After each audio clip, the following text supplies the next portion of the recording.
Hey guys, প্ৰথমে আপোনাক welcome কৰিছো জব এলাৰ্ট এছকি ইউটিউব চেনেলত। গুৱাহাটী হাইকোৰ্টৰ পৰা ৰিকুৱাৰমেন্টৰ কাৰণে নটিফিকেশন আহিছে। কেনেকৈ আপুনি এপ্লাই কৰিব, কেনেকৈ ভেকেন্সি ডিটেইলছ খিনি চেক কৰিব, কেতিয়াৰ পৰা এপ্লাই ষ্টাৰ্ট হ'ব, কেতিয়ালৈকে লাষ্ট আপুনি আপোনাৰ এপ্লিকেশনটো সাবমিট কৰিব পাৰিব, লগতে কি এলিজিবিলিটি ক্ৰাইটেৰিয়া লাগিব পোষ্টখিনিত এপ্লাই কৰোঁতে তাৰে কমপ্লিট ডিটেইলছ মই সিস্টেমেটিক আপোনাক এই ভিডিঅ'ত প্ৰভাইড কৰিম। প্ৰথমতে আপুনি ভিডিঅ'টো কমপ্লিট চাই ল'ব, তাৰ পিছত যদি এইটো ৰিকুৱাৰমেন্ট ৰিলেটেড কোনো ধৰণৰ কোৱেশ্চন থাকে আপুনি এইটো ভিডিঅ'ৰ কমেন্ট সেকশনত কমেন্ট কৰি দিব। লগতে এইটো ভিডিঅ'ৰ ডেসক্ৰিপচনত জব এলাৰ্ট এছকিৰ যিটো হোৱাটছএপ গ্ৰুপৰ লিংক আছে মই প্ৰভাইড কৰি দিম। তাতে জইন হৈ কিনে আপুনি মোক হোৱাটছএপত ডাইৰেক্ট মেছেজ কৰিব পাৰিব। এতিয়া চাওক যিটো নটিফিকেশন আহিছে আৰু নটিফিকেশনৰ ডিটেইলছখিনি মই আপোনাক এতিয়া প্ৰভাইড কৰিম।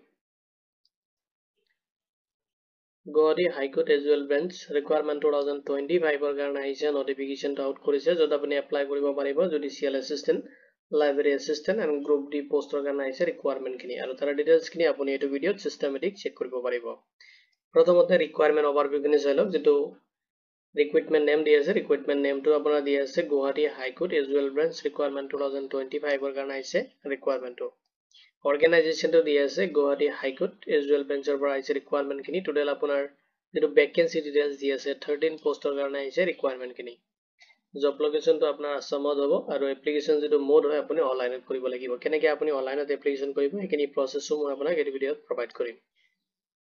অফিচিয়েল ওয়েবসাইটত আপুনি ভিজিট কৰিব পাৰে। আপুনি যিকোনো ব্ৰাউজাৰ এটা ওপেন কৰি ল'ব, আৰু তাতে যদি আপুনি সাৰ্চ কৰে gaconline.gov.in বুলি, তেতিয়াহ'লে আপুনি গুৱাহাটী হাইকোৰ্টৰ যিটো অফিচিয়েল ওয়েবসাইট আছে তাতে ভিজিট কৰিব পাৰিব, যিটো লিংক মই আপোনাক এই ভিডিঅ'ৰ ডেসক্ৰিপচনতো প্ৰভাইড কৰি দিম।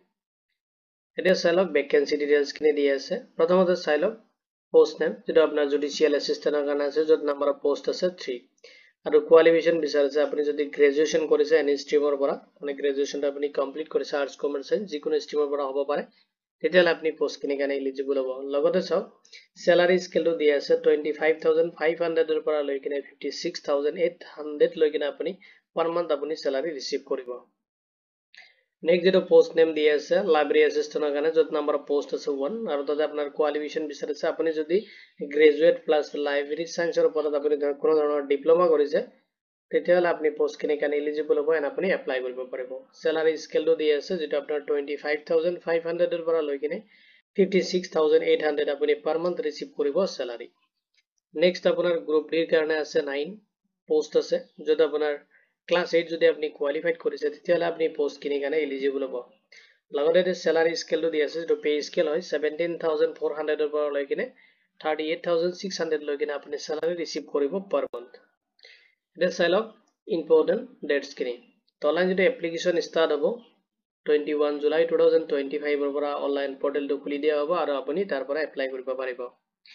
এপ্লাইৰ যেটো লাষ্ট ডেট হয় আপুনি অনলাইনত সাবমিট কৰিব পাৰিব 4 আগষ্ট 2025 ৰ ডেট লৈ কিনে, আৰু যেটো আপোনাৰ এপ্লিকেশ্যন এপ্লাই কৰোঁতে পেমেন্ট কৰিব লাগিব, এইটো পেমেন্টৰ লাষ্ট ডেট দি আছে 7 আগষ্ট 2025 লৈ কিনে আপোনাৰ যদি এপ্লিকেশ্যন মানে পেমেন্ট হয় এইটো পেমেন্টটো আপুনি লাষ্ট সাবমিট কৰিব পাৰিব। এতিয়া চাই লওক পোষ্টখিনিত এপ্লাই কৰোঁতে আপুনি ফলো কৰিব লাগিব কিছুমান এলিজিবিলিটি ক্ৰাইটেৰিয়া। তাৰে ভিতৰত চাওক এজ লিমিট দি আছে, মিনিমাম এজ লিমিট বিচাৰিছে 18 ইয়াৰ্ছ হ'লে আপুনি এপ্লাইৰ কাৰণে এলিজিবল হ'ব। মেক্সিমাম আপুনি 35 ইয়াৰ্ছ লৈ কিনে এপ্লাই কৰিব পাৰিব। এজ ৰিলেক্সেশ্যনখিনি এপ্লিকেবল হ'ব এজ পাৰ দ্য গভৰ্ণমেণ্ট যিটো ৰুলছ আছে নৰ্মছ আছে সেইটো হিচাপত আপোনাৰ এজ ৰিলেক্সেশ্যনখিনি এপ্লিকেবল হ'ব এণ্ড ৰিজাৰ্ভেশ্যন কেটেগৰী ৱাইজ। যদি আপুনি OBC কেণ্ডিডেট হয় তেতিয়াহ'লে 3 ইয়াৰ্ছৰ কাৰণে আপুনি এজ ৰিলেক্সেশ্যন ৰিচিভ কৰিব। যদি আপুনি SC বা ST কেণ্ডিডেট হয় তেতিয়াহ'লে আপুনি 5 ইয়াৰ্ছৰ কাৰণে এজ ৰিলেক্সেশ্যনখিনি ৰিচিভ কৰিব। যদি আপুনি PWBD কেণ্ডিডেট হয় তেতিয়াহ'লে আপুনি 10 ইয়াৰ্ছৰ কাৰণে এজ ৰিলেক্সেশ্যনখিনি ৰিচিভ কৰিব। এডুকেশ্যনেল কোৱালিফিকেশ্যন অলৰেডি মই আপোনাক টেটু টেবুলত অলৰেডি প্ৰভাইড কৰিছোঁ। যদি আপুনি গ্ৰেজুৱেশ্যন কৰিছে বা গ্ৰেজুৱেশ্যন লগতে আপোনাৰ যদি লাইব্ৰেৰী সায়েন্সৰ ওপৰত ডিপ্লোমা কৰিছে বা ক্লাছ 8 যদি আপুনি পাছ কৰিছে তেতিয়াহ'লে আপুনি পোষ্টখিনিৰ কাৰণে এলিজিবল হ'ব। অলৰেডি মই আপোনাক এইটো টেবুলত যেটো পোষ্টখিনি আছে তাৰ এগেইনষ্টত কি কোৱালিফিকেশ্যন লাগিব সেইখিনি মই অলৰেডি আপোনাক প্ৰভাইড কৰিছোঁ। এতিয়া চাই লওক সিলেকশ্যন প্ৰসেছ। তো এইটো ভেকেন্সিত আপোনাৰ সিলেকশ্যন প্ৰসেছ কেনেকুৱা হ'ব সেইখিনি ডিটেইলছ আপুনি চেক কৰিব লাগিব। প্ৰথমতে আপুনি ৰিটেন এক্সামিনেশ্যন এটেম্প কৰিব লাগিব, আৰু তাৰ পিছত আপুনি ভাইভা অব্লিক ইণ্টাৰভিউ। তো আপোনাৰ ভাইভা অব্লিক ইণ্টাৰভিউ মানে আপুনি ইণ্টাৰভিউ এটা ফেচ কৰিব লাগিব যদি আপুনি ৰিটেন এক্সামিনেশ্যনটো কোৱালিফাই কৰে তাৰ পিছত। নেক্সট আপোনাৰ ডকুমেণ্টছ ভেৰিফিকেশ্যন হ'ব, আৰু ডকুমেণ্টছখিনি ভেৰিফিকেশ্যন হোৱাৰ পিছত আপোনাৰ যিটো সিলেকশ্যন প্ৰসেছ হয় সেইখিনি কমপ্লিট হ'ব। এতিয়া চাওক হাউ টু এপ্লাই, কেনেকৈ আপুনি এপ্লাই কৰিব। তো এপ্লাই প্ৰসেছখিনি চাই লওক। তো এপ্লাই কৰাৰ আগতে আপোনাৰ যিটো ভেলিড মোবাইল নাম্বাৰ লগতে আপোনাৰ ভেলিড এটা ইমেইল ID আপুনি আপোনাৰ তাত ৰাখিব, কাৰণ এপ্লাই কৰোঁতে এই দুটা বস্তু আপোনাৰ লগা হ'ব। ফাৰ্স্টলি প্ৰথমতে যেটো স্টেপ আছে প্ৰথম স্টেপত আপুনি ভিজিট কৰিব লাগিব অফিশিয়াল ওয়েবসাইটত যেটো লিংক মই আপোনাক এই ভিডিওৰ ডেসক্ৰিপচনত প্ৰভাইড কৰি দিম তাতে ক্লিক কৰি কিনে আপুনি অফিশিয়াল ওয়েবসাইটত ভিজিট কৰিব এন্ড তাতে আপুনি যাব লাগিব লেটেস্ট যেটো ৰিকুৱাৰমেন্ট আছে ৰিকুৱাৰমেন্ট সেকশনত ভিজিট কৰিব আৰু যেটো আপোনাৰ লেটেস্ট ৰিকুৱাৰমেন্ট আছে যেটো মই অলৰেডি ডিটেইলছ কিনে আপোনাক প্ৰভাইড কৰি লো আইজুৱেল ব্ৰাঞ্চৰ যেটো ৰিকুৱাৰমেন্ট আছে তাতে আপুনি ক্লিক কৰিব কৰি কিনে ক্লিক হিয়াৰত ক্লিক কৰি কিনে আপুনি নিউ ৰেজিষ্ট্ৰেচন যেটো বাটন দিয়া আছে তাতে আপুনি ক্লিক কৰিব লাগিব আৰু কৰি কিনে আপোনাৰ ৰেজিষ্ট্ৰেচন প্ৰসেস খিনি কমপ্লিট কৰিব লাগিব যত আপোনাৰ বেসিক কিছুমান ডিটেইলছ তাতে ফিল আপ কৰিব লাগিব তাৰ পিছত আপুনি যেটো আপোনাৰ ৰেজিষ্ট্ৰেচন ডিটেইলছ হয় কিনি কৰাৰ পিছত আপুনি আপোনাৰ যেটো ক্যান্ডিডেট ডিটেইলছ হয় এখিনি আপডেট কৰিব লাগিব তাতে ডিটেইলছ খিনি আপুনি আপলোড কৰিব আৰু আপডেট কৰাৰ পিছত আপুনি ডিটেইলছ খিনি ফিল আপ কৰিব এন আপুনি আপডেট ডাটা অপচনত যেটো বাটন দিয়া থাকে তাতে ক্লিক কৰি কিনে আপুনি আপডেট কৰি দিব তাৰ পিছত আপুনি 3 নম্বৰ পিছত আপুনি আপোনাৰ ফটো এন্ড সিগনেচাৰ খিনি আপুনি আপলোড কৰিব লাগিব ফটো সিগনেচাৰ যেটো কেবিএন সাইজটো দিয়া আছে তো আপুনি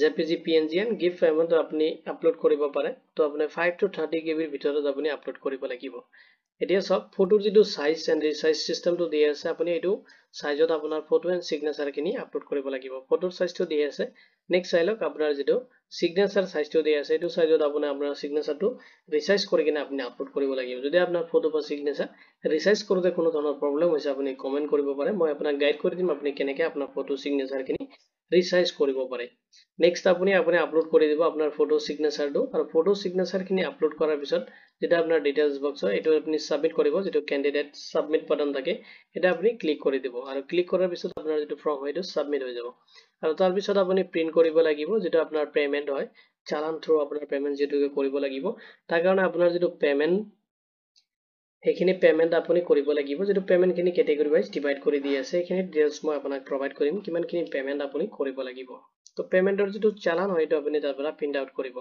আৰু আপোনাৰ যেটো স্টেট বেংক অফ ইণ্ডিয়াৰ যেটো ব্ৰাঞ্চ আছে যিকোনো ব্ৰাঞ্চত আপুনি ভিজিট কৰিব কৰি কিনে আপোনাৰ যেটো চালান হয় এটো আপুনি সাবমিট কৰিব কৰি কিনে আপুনি পেমেন্ট তাতে সাবমিট কৰিব লাগিব আৰু পেমেন্ট সাবমিট কৰাৰ পিছত আপোনাৰ অটোমেটিক্যালি পেমেন্ট খিনি ৰিসিভ কৰি লব আৰু তাৰ পিছত যে ফিউচাৰ ৰেফাৰেন্সৰ কাৰণে আপোনাৰ যেটো এপ্লিকেশন একনলেজমেন্ট ৰিসিভ হয় হেটো আপুনি প্ৰিন্ট আউট ৰাখি থব ঠিক আছে তাই এতিয়া চাইলক এপ্লিকেশন ফি আপুনি কিমান এপ্লিকেশন ফি পেমেন্ট কৰিব লাগিব যেতিয়া আপুনি এপ্লাই কৰিব পেমেন্ট খিনি আপোনাৰ ক্যাটাগৰি ওয়াইজ ডিভাইড কৰি দিয়া আছে যদি আপুনি পিডব্লিউবিডি ক্যান্ডিডেট হয় তেতিয়া আপুনি কোনো ধৰণৰ এপ্লিকেশন ফি পেমেন্ট কৰিব নালাগে জিৰো পেমেন্টত আপোনাৰ পেমেন্ট আপোনাৰ যেটো এপ্লিকেশন প্ৰভাইড সাবমিট হৈ যাব যদি আপুনি এসসি বা এসটি ক্যান্ডিডেট হয় তেতিয়া আপুনি 250 এটা পেমেন্ট কৰিব লাগিব আৰু যদি আপুনি আদাৰ্স যিমানখিনি ক্যান্ডিডেট আছে general unreserved category unreserved পিডব্লিউএস category যিমানখিনি ওবিসি ক্যান্ডিডেট আছে সিহঁতে 500 এটা পেমেন্ট কৰিব লাগিব আৰু এইখিনি পেমেন্ট আপুনি কৰাৰ পিছত আপোনাৰ পেমেন্ট প্ৰসেস খিনি কমপ্লিট হ'ব এটো ৰিকুৱাৰমেন্ট ৰিলেটেড যদি কোনো ধৰণৰ কোৱেশ্চন থাকে আপুনি এই ভিডিওৰ কমেন্ট সেকশনত কমেন্ট কৰি দিব